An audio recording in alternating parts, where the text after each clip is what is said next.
Mike DeGiglio, there are not a lot of publicly traded fresh produce companies out there. You're the first fresh produce CEO I've ever interviewed here at the street. So tell me about Village Farms International. Well, Village Farms International is a vertically graded producer of high quality vegetables and fruits and vegetables. That's the arena we play in. We grow everything indoors in high-tech greenhouses. And the reason we do is because it's the most sustainable form of production you can have. For instance, when we grow a product, be it a tomato or cucumber, we're growing it with less than 20% of the amount of water of a field grower. We don't use soil, so therefore we don't take any nutrients out of soil. We don't leachate any nutrients and nitrates in the soil. We don't use herbicides or chemicals in our processes.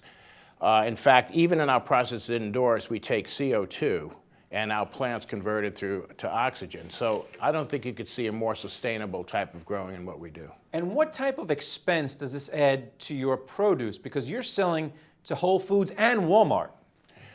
Well, they're both great accounts, but at the end of the day, it's very intensive agriculture. If you look at what we do, even though the greenhouses can cost $1 to $2 million an acre, which is a huge capital cost, so a 100-acre greenhouse, $100 million investment. However, at 10,000, 15,000 plants per acre, our output is 30 times to 40 times more than a field producer.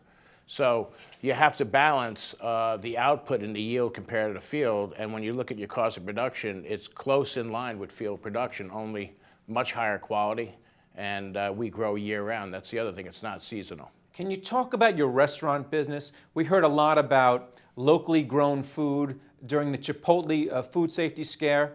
People got worried about it. Can you talk about your business and how you deal with that type of thing?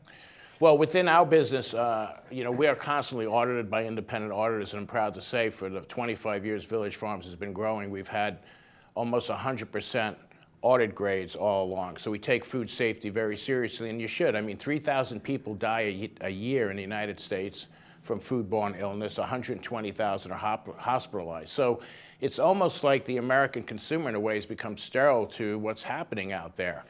So knock on wood, our industry has really never had an issue because we don't introduce pathogens in our processes that may do it. And I think small growers don't have always the resources to have a really solid food safety program. You're a micro-cap company now. How do you get bigger? Is it selling the technology? Is it setting up greenhouses for people? Or is it distribution, getting into the restaurants? How are you going to get bigger? Well, it's all the above. I mean, one is we're going to expand our product line beyond just the vegetables we currently do, which is cucumbers, tomatoes, and peppers.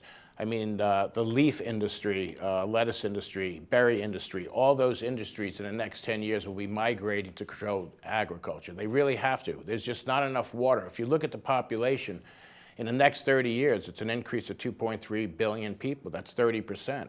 And with the same water on the planet, most of it already fresh water being contaminated, it's going to be driven by technology. So we'll be building greenhouses, we'll be expanding our distribution model where we market for our partners who grow, and looking at alternative crops as well. All right, speaking of alternative crops, thanks for the segue.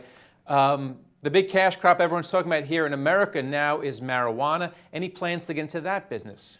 Well, we look at the marijuana business as part of our phytopharmaceutical program that we have internally because it's not just marijuana per se, but there's a number of medicinal products that we are looking at. And when you look at marijuana, I mean, it's not just marijuana production for THC, it's really for medicinal purposes. There's a lot of strains today that are being developed that don't even have a THC component to it. So I think as it becomes legal, both in Canada and the US, it's something that we must look at as a farm crop.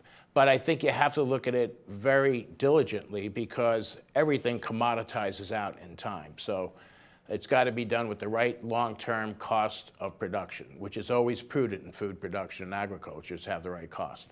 All right, well, thanks a lot, Mike DeGiligio. Nice meeting you. Thank you, Greg. And thank you for watching The Street.